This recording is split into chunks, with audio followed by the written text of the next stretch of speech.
Bon, quand est-ce que tout cela prendra fin? Dieu seul sait, à vrai dire. Parce que ça fait quand même 30 ans que ça dure, il ne faut pas l'oublier. Vous l'avez rappelé, et merci de l'avoir fait. Depuis mon accession à la tête de ce pays, je n'ai ménagé aucun effort pour ramener la paix dans l'est de la République démocratique du Congo, parce que je ne peux pas supporter une telle situation en tant que chef de l'État, en tant que président de tous les Congolais. Et donc, mes efforts sont toujours là, en train d'être fournis. Je ne lésinerai sur aucun de ces efforts pour ramener cette paix. Ma détermination est d'autant plus grande que je suis convaincu que nous ne sommes plus qu'à quelques encablures de cette paix. Mais évidemment, comme je l'ai dit, l'avenir appartient à Dieu, c'est au moment où il aura décidé que ça arrivera. Alors, pour ce qui nous concerne, vous avez parlé de stratégie.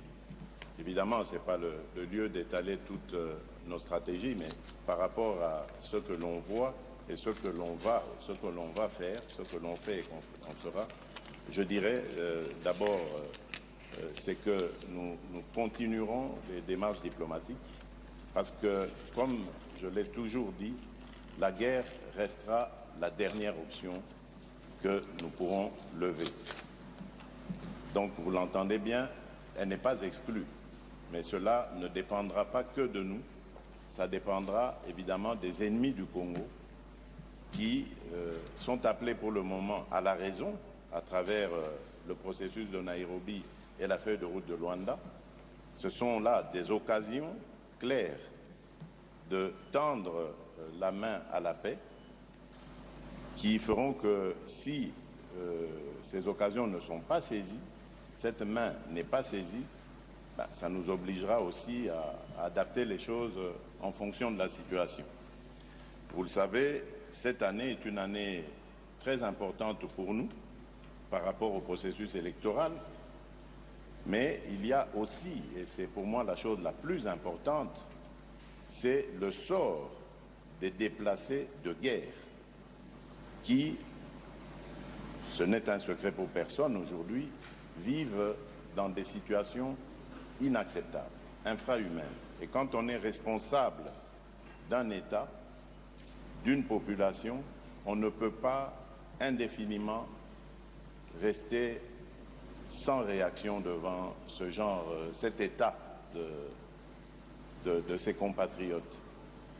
Et donc pour nous, en plus de l'importance que revêt cette situation, il y a urgence aussi. Nous devons, coûte que coûte, ramener nos compatriotes dans les localités qu'ils ont été contraints de fuir à cause de la violence leur imposée par le M23, et cela le plus rapidement possible. Parce que plus les jours passent, plus leur situation devient infernale. Voilà pourquoi je tenais à vous dire que notre stratégie, elle est déployée pour le moment. Nous sommes sur le front diplomatique. Je crois que pour certains observateurs, en tout cas, on pourra voir qu'il y a quand même des fruits, il n'y a pas de déception totale. La communauté internationale bouge, les sanctions ont commencé à tomber, même si ce ne sont pas celles que nous voulions, même si les personnes visées n'étaient pas celles auxquelles nous pensions, mais il y a du mouvement sur le front diplomatique, donc il n'est pas pour le moment question d'engager un autre front que celui-là. Entre-temps, nous préparons nos forces de défense et de sécurité, nous affinons nos stratégies militaires et autres pour pouvoir parer au plus grave, au plus urgent, le cas échéant.